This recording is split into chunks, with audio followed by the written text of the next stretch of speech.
Iran supreme leader Mustafa Khamenei ఆరోగ్యంపై మరోసారి చర్చ మొదలైంది. ఆయన పరిస్థితి అత్యంత విషమంగా ఉందని, త్వరలోనే మరణ వార్త వినాల్సి వస్తుందని ఇజ్రాయెల్ మీడియా పేర్కొంది.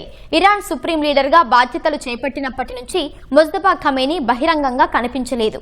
ఈ నేపథ్యంలోనే ఆయన ఆరోగ్య పరిస్థితిపై ఊహాగానాలు వస్తూనే ఉన్నాయి. ఒకవేళ ముస్తఫా ఖమేనీకి ఏమైనా జరిగితే ఇరాన్ పరిస్థితి ఏంటి? తదుపరి సుప్రీం లీడర్గా ఎవరు బాధ్యతలు చేపట్టే అవకాశాలున్నాయి? ఆ దేశానికి తదుపరి సుప్రీం లీడర్ను ఎంపిక చేసే ప్రక్రియ ఎలా ఉండబోతోంది? ఈ కథనంలో చూద్దాం. Iran supreme leader Mojtaba Khamenei ఆరోగ్య పరిస్థితి అంశం మరోసారి తెరపైకొచ్చింది. ఫిబ్రవరి 28న అమెరికా, ఇజ్రాయెల్ సంయుక్త దాడుల్లో Iran supreme leader Ayatollah Ali Khamenei మృతి చెందిన తర్వాత ఆయన వారసుడిగా మోజ్తబా ఖమేనీ బాధ్యతలు చేపట్టారు. అయితే ఇప్పటి వరకు ఆయన బహిరంగంగా కనిపించలేదు. తండ్రి అంత్యక్రియల సమయంలో కూడా బయటకు రాలేదు. దీంతో అమెరికా దాడుల్లో మోజ్తబా తీవ్రంగా గాయపడ్డారనే ప్రచారానికి మరింత బలం చేకూరింది. ఈ నేపథ్యంలో ఇజ్రాయెల్ మీడియా ఓ సంచలన కథనం ప్రచురించింది. మోజ్తబా ఖమేనీ ఆరోగ్య పరిస్థితి అత్యంత విషమంగా మారిందని పేర్కొంది. ఏ క్షణంలోనైనా ఆయన మరణించే అవకాశం ఉందని ఇజ్రాయెల్ మీడియా తెలిపింది.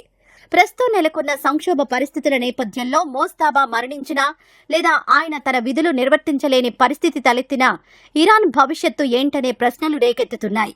సుప్రీం లీడర్ పదవి ఖాళీ అయినప్పుడు అనుసరించాల్సిన విధానాన్ని ఇరాన్ రాజ్యాంగం స్పష్టంగా నిర్దేశించింది. ఆర్టికల్ 111 ప్రకారం సుప్రీం లీడర్ మరణించినా, రాజీనామా చేసినా, పదవి నుంచి తొలగించబడినా లేదా తాత్కాలికంగా తన విధులు నిర్వర్తించలేకపోయినా కొత్త నాయకుడిని నియమించే వరకు 3 సభ్యుల తాత్కాలిక నాయకత్వ మండలి ఆ బాధ్యత తీసుకుంటుంది. ఆ మండలిలో ఇరాన్ అధ్యక్షుడు, న్యాయ వ్యవస్థ అధిపతితో పాటు గార్డియన్ కౌన్సిల్కు చెందిన ఒక మతపరమైన న్యాయ నిపుణుడు ఉంటారు.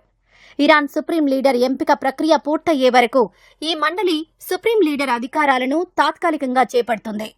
ఇరాన్ రాజ్యాంగం ప్రకారం సుప్రీం లీడర్ను ఎన్నుకునే బాధ్యత 88 మంది సభ్యులున్న అసెంబ్లీ ఆఫ్ ఎక్స్పర్ట్స్కు ఉంటుంది.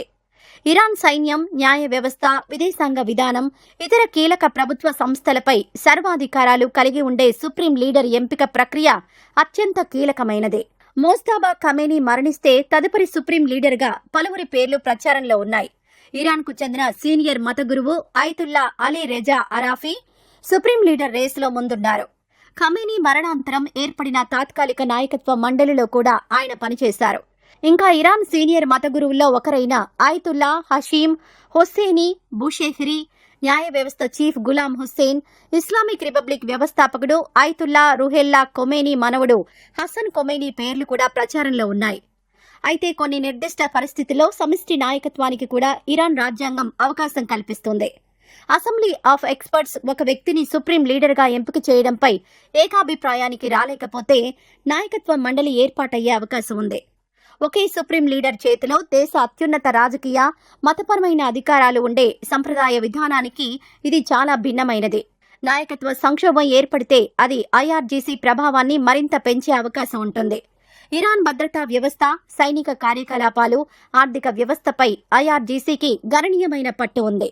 ఇలాంటి అనిశ్చిత పరిస్థితుల్లో ఇరాన్ దిశను నిర్దేశించడంలోనూ ఐఆర్జీసీ మరింత కీలక పాత్ర పోషించగలదు.